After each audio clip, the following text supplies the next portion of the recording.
존경하는 국민 여러분, 저는 오늘 비상계엄에 관한 입장을 밝히기 위해 이 자리에 섰습니다. 지금 야당은 비상계엄 선포가 내란죄에 해당한다며 광란의 칼춤을 추고 있습니다. 정말 그렇습니까? 과연 지금 대한민국에서 국정마비와 국헌문란을 벌이고 있는 세력이 누구입니까? 지난 2년 반 동안 거대 야당은 국민이 뽑은 대통령을 인정하지 않고 끌어내리기 위해 퇴진과 탄핵 선동을 멈추지 않았습니다. 대선 결과를 승복하지 않은 것입니다. 대선 이후부터 현재까지 무려 178회에 달하는 대통령 퇴진 탄핵 집회가 임기 초부터 열렸습니다. 대통령의 국정 운영을 마비시키기 위해 우리 정부 출범 이후부터 지금까지 수십 명의 정부 공직자 탄핵을 추진했습니다. 탄핵된 공직자들은 아무 잘못이 없어도 소추부터 판결 선고시까지 장기간 직무가 정지됩니다. 탄핵이 발의되고 소추가 이루어지기 전 많은 공직자들이 자진 사퇴하기도 하였습니다. 탄핵 남발로 국정을 마비시켜 온 것입니다. 장관, 방통위원장 등을 비롯하여 자신들의 비위를 조사한 감사원장과 검사들을 탄핵하고 판사들을 겁박하는 지경에 이르렀습니다. 자신들의 비위를 덮기 위한 방탄 탄핵이고 공직기관과 법질서를 완전히 무너뜨리는 것입니다.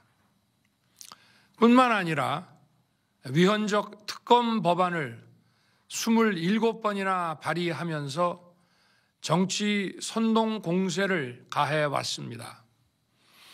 급기야는 범죄자가 스스로 자기에게 면죄부를 주는 셀프 방탄 입법까지 밀어붙이고 있습니다. 거대 야당이 지배하는 국회가 자유민주주의의 기반이 아니라 자유민주주의 헌정 질서를 파괴하는 괴물이 된 것입니다. 이것이 국정마비요, 국가 위기 상황이 아니면 무엇이란 말입니까? 이것뿐만이 아닙니다. 지금 거대 야당은 국가 안보와 사회 안전까지 위협하고 있습니다. 예를 들어 지난 6월 중국인 3명이 드론을 띄워 부산에 정박 중이던 미국 항공모함을 촬영하다 적발된 사건이 있었습니다. 이들의 스마트폰과 노트북에서는 최소 2년 이상 한국의 군사시설들을 촬영한 사진들이 발견됐습니다. 지난달 40일에는 40대 중국인이 드론으로 국정원을 촬영하다 붙잡혔습니다. 이 사람은 중국에서 입국하자마자 곧장 국정원으로 가서 이 같은 일을 벌인 것으로 확인됐습니다. 하지만 현행 법률로는 외국인의 간첩 행위를 간첩죄로 처벌할 길이 없습니다. 이러한 상황을 막기 위해 형법의 간첩죄 조항을 수정하려 하였지만 거대 야당이 완강히 가로막고 있습니다. 지난 정권 당시 국정원의 대공수사권을 박탈한 것도 모자라서 국가보안법 폐지도 시도하고 있습니다. 국가 안보를 위협하는 간첩을 잡지 말라는 것 아닙니까?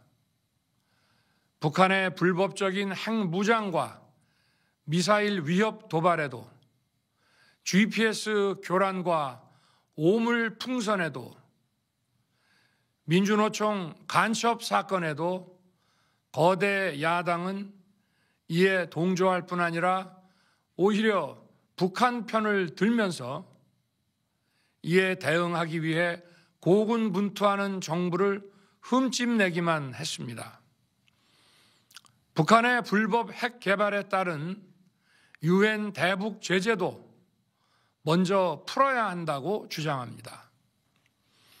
도대체 어느 나라 정당이고 어느 나라 국회인지 알 수가 없습니다. 검찰과 경찰의 내년도 특경비, 특활비 예산은 아예 0원으로 깎았습니다. 금융 사기 사건, 사회적 약자 대상 범죄, 마약 수사 등 민생 침해 사건 수사, 그리고 대공 수사에 쓰이는 기묘한 예산입니다. 마약, 딥페이크 범죄 대응 예산까지도 대폭 삭감했습니다. 자신들을 향한 수사 방해를 넘어 마약 수사, 조폭 수사와 같은 민생 사범 수사까지 가로막는 것입니다. 대한민국을 간첩 천국, 마약 소굴, 조폭 나라로 만들겠다는 것 아닙니까? 이런 사람들이야말로 나라를 망치려는 반국가 세력 아닙니까? 그래놓고 자신들의 특권을 유지하기 위한 국회 예산은 오히려 늘렸습니다. 경제도 위기 비상 상황입니다. 거대 야당은 대한민국의 성장 동력까지 꺼뜨리려고 하고 있습니다. 민주당이 삭감한 내년 예산 내역을 보면 잘 알 수 있습니다.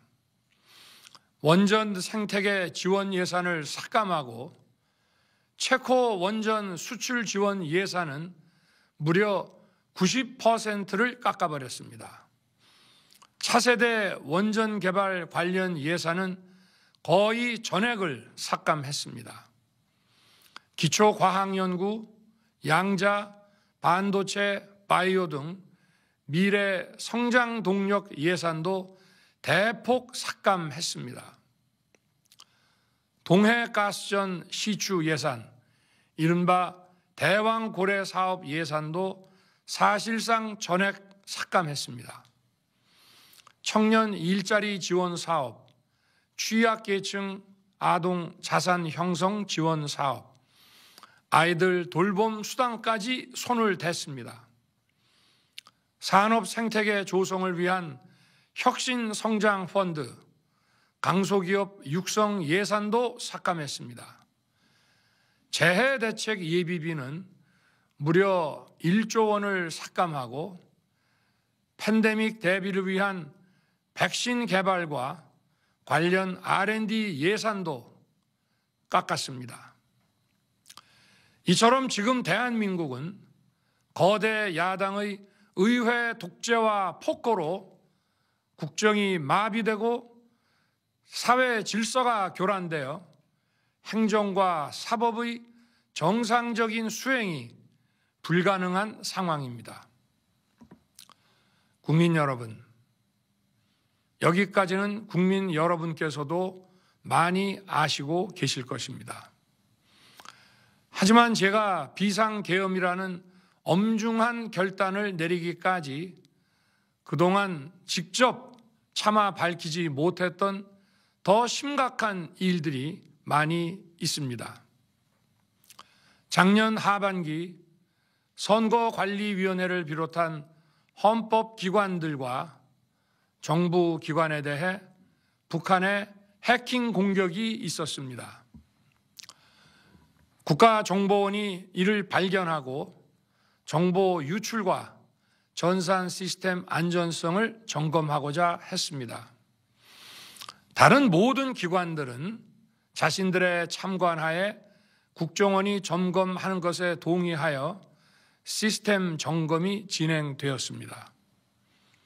그러나 선거관리위원회는 헌법기관임을 내세우며 완강히 거부하였습니다. 그러다가 선관위의 대규모 채용 부정 사건이 터져 감사와 수사를 받게 되자 국정원의 점검을 받겠다고 한 발 물러섰습니다. 그렇지만 전체 시스템 장비의 아주 일부분만 점검에 응하였고 나머지는 불응했습니다.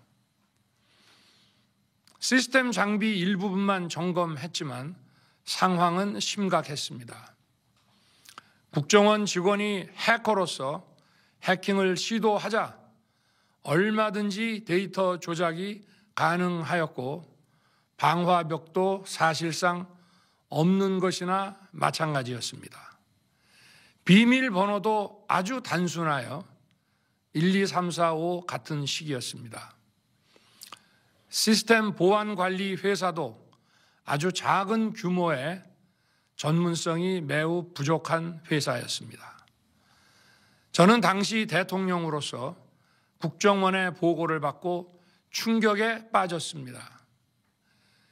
민주주의의 핵심인 선거를 관리하는 전산 시스템이 이렇게 엉터리인데 어떻게 국민들이 선거 결과를 신뢰할 수 있겠습니까? 선관위도 국정원의 보안 점검 과정에 입회하여 지켜보았지만 자신들이 직접 데이터를 조작한 일이 없다는 변명만 되풀이할 뿐이었습니다. 선관위는 헌법기관이고 사법부 관계자들이 위원으로 있어 영장에 의한 압수수색이나 강제 수사가 사실상 불가능합니다. 스스로 협조하지 않으면 진상규명이 불가능합니다. 지난 24년 4월 총선을 앞두고도 문제 있는 부분에 대한 개선을 요구했지만 제대로 개선되었는지는 알 수 없습니다. 그래서 저는 이번에 국방장관에게 선관위 전산 시스템을 점검하도록 지시한 것입니다. 최근 거대 야당 민주당이 자신들의 비리를 수사하고 감사하는 서울중앙지검장과 검사들, 헌법기관인 감사원장을 탄핵하겠다고 하였을 때 저는 이제 더 이상은 그냥 지켜볼 수만 없다고 판단했습니다. 뭐라도 해야 되겠다고 생각했습니다. 이들은 이제 곧 사법부에도 탄핵의 칼을 들이댈 것이 분명했습니다. 저는 비상계엄령 발동을 생각하게 되었습니다. 거대 야당이 헌법상 권한을 남용하여 위헌적 조치들을 계속 반복했지만 저는 헌법의 틀 내에서 대통령의 권한을 행사하기로 했습니다. 현재의 망국적 국정마비 상황을 사회 교란으로 인한 행정사법의 국가기능 붕괴 상태로 판단하여 계엄령을 발동하되 그 목적은 국민들에게 거대 야당의 반국가적 폐악을 알려 이를 멈추도록 경고하는 것이었습니다. 그럼으로써 자유민주주의 헌정 질서의 붕괴를 막고 국가 기능을 정상화하고자 하였습니다. 사실 12월 4일 계엄 해제 이후 민주당에서 감사원장과 서울중앙지검장 등에 대한 탄핵안을 보류하겠다고 발표하여 짧은 시간의 계엄을 통한 메시지가 일정 부분 효과가 있었다고 생각했습니다. 그러나 이틀 후 보류하겠다던 탄핵 소추를 그냥 해버렸습니다. 비상계엄의 명분을 없애겠다는 뜻이었습니다. 애당초 저는 국방장관에게 과거의 계엄과는 달리 계엄의 형식을 빌려 작금의 위기 상황을 국민들께 알리고 호소하는 비상조치를 하겠다고 했습니다. 그래서 질서 유지에 필요한 소수의 병력만 투입하고 실무장은 하지 말고 국회의 계엄 해제 의결이 있으면 바로 병력을 철수시킬 것이라고 했습니다. 실제로 국회의 계엄 해제 의결이 있자 국방부 청사에 있던 국방장관을 제 사무실로 오게 하여 즉각적인 병력 철수를 지시하였습니다. 제가 대통령으로서 발령한 이번 비상조치는 대한민국의 헌정 질서와 국헌을 망가뜨리려는 것이 아니라 국민들에게 망국의 위기 상황을 알려드려 헌정 질서와 국헌을 지키고 회복하기 위한 것입니다. 소규모이지만 병력을 국회에 투입한 이유도 거대 야당의 망국적 행태를 상징적으로 알리고 계엄 선포 방송을 본 국회 관계자와 시민들이 대거 몰릴 것을 대비하여 질서 유지를 하기 위한 것이지 국회를 해산시키거나 기능을 마비시키려는 것이 아님은 자명합니다. 300명 미만의 실무장하지 않은 병력으로 그 넓디 넓은 국회 공간을 상당 기간 장악할 수 없는 것입니다. 과거와 같은 계엄을 하려면 수만 명의 병력이 필요하고 광범위한 사전 논의와 준비가 필요하지만 저는 국방장관에게 계엄령 발령 담화 방송으로 국민들께 알린 이후에 병력을 이동시키라고 지시했습니다. 그래서 10시 30분 담화 방송을 하고 병력 투입도 11시 30분에서 12시 조금 넘어서 이루어졌으며 1시 조금 넘어 국회의 계엄 해제 결의가 있자 즉각 군 철수를 지시하였습니다. 결국 병력이 투입된 시간은 한두 시간 정도에 불과합니다. 만일 국회 기능을 마비시키려 했다면 평일이 아닌 주말을 기해서 계엄을 발동했을 것입니다. 국회 건물에 대한 단전 단수 조치부터 취했을 것이고 방송 송출도 제한했을 것입니다. 그러나 그 어느 것도 하지 않았습니다. 국회에서 정상적으로 심의가 이루어졌고 방송을 통해 온 국민이 국회 상황을 지켜보았습니다.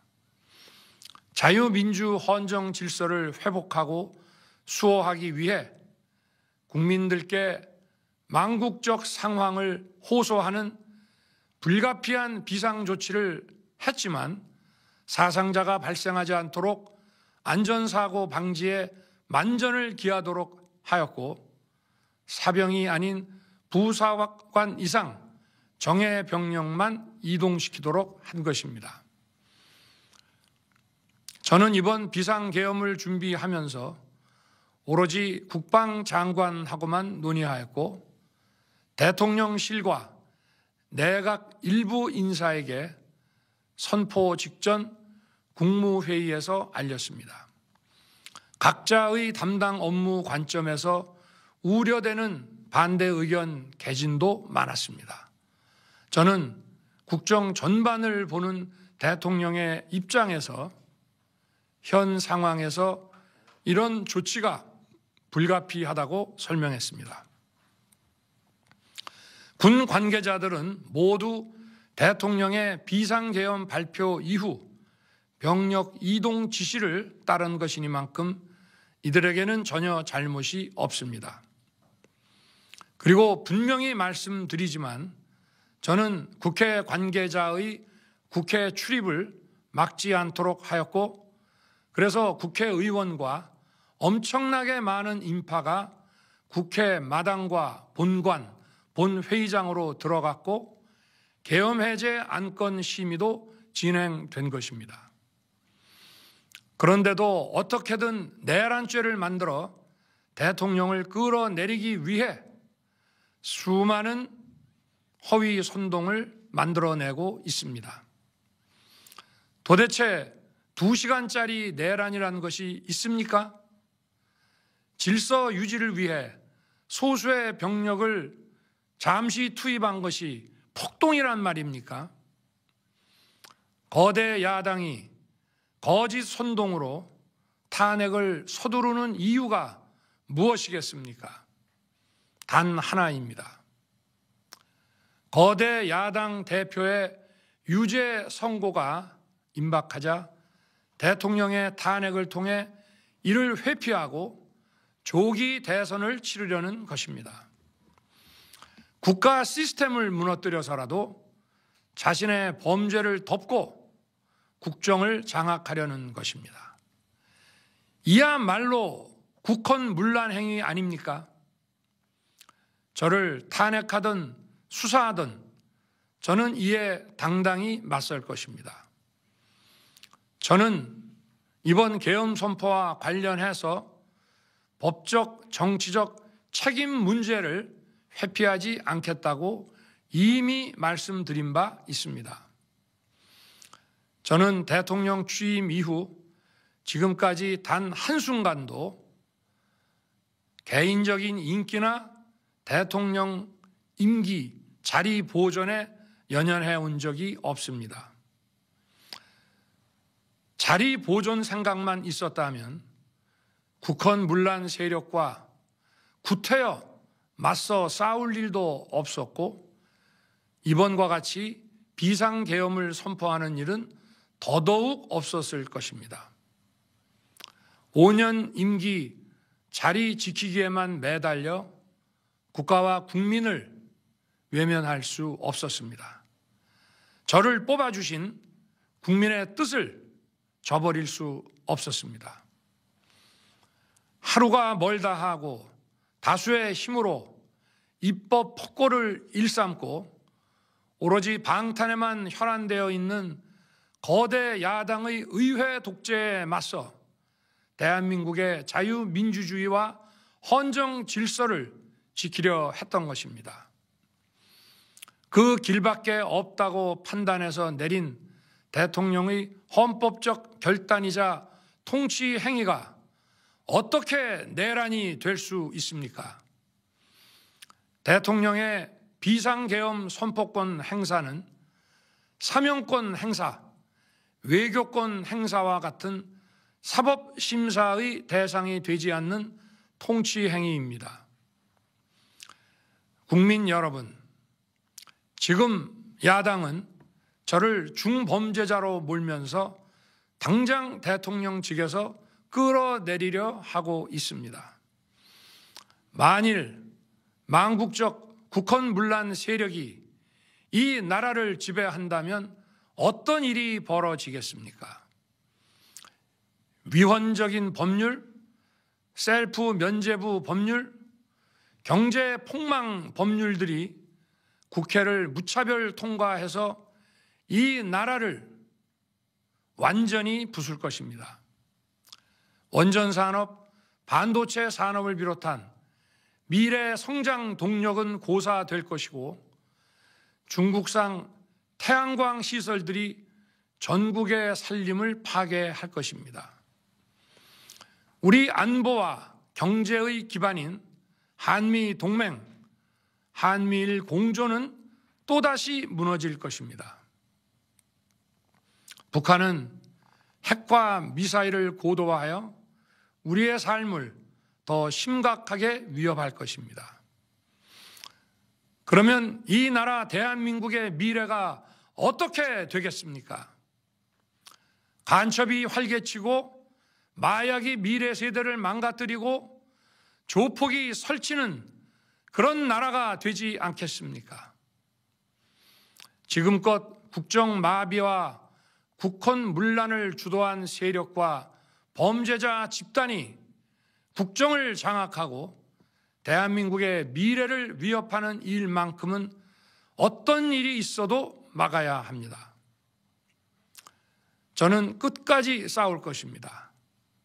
국민 여러분, 국정 마비의 망국적 비상 상황에서 나라를 지키기 위해, 국정을 정상화하기 위해 대통령의 법적 권한으로 행사한 비상계엄 조치는 대통령의 고도의 정치적 판단이고 오로지 국회의 해제 요구만으로 통제할 수 있는 것입니다. 이것이 사법부의 판례와 헌법학계의 다수 의견임을 많은 분들이 알고 있습니다. 저는 국회 해제 요구를 즉각 수용했습니다. 계엄 발령 요건에 관해 다른 생각을 가지고 계신 분들도 있습니다만, 나라를 살리려는 비상 조치를 나라를 망치려는 내란 행위로 보는 것은 여러 헌법학자와 법률가들이 지적하는 바와 같이 우리 헌법과 법 체계를 심각한 위험에 빠뜨리는 것입니다. 저는 묻고 싶습니다. 지금 여기저기서 광란에 칼춤을 추는 사람들은 나라가 이 상태에 오기까지 어디서 도대체 무엇을 했습니까? 대한민국의 상황이 위태롭고 위기에 놓여 있다는 생각도 전혀 하지 않았다는 말입니까? 공직자들에게 당부합니다. 엄중한 안보 상황과 글로벌 경제 위기에서 국민의 안전과 민생을 지키는 일에 흔들림 없이 매진해 주시기 바랍니다. 국민 여러분, 지난 2년 반 저는 오로지 국민만 바라보며 자유민주주의를 지키고 재건하기 위해 불의와 부정, 민주주의를 가장한 폭거에 맞서 싸웠습니다.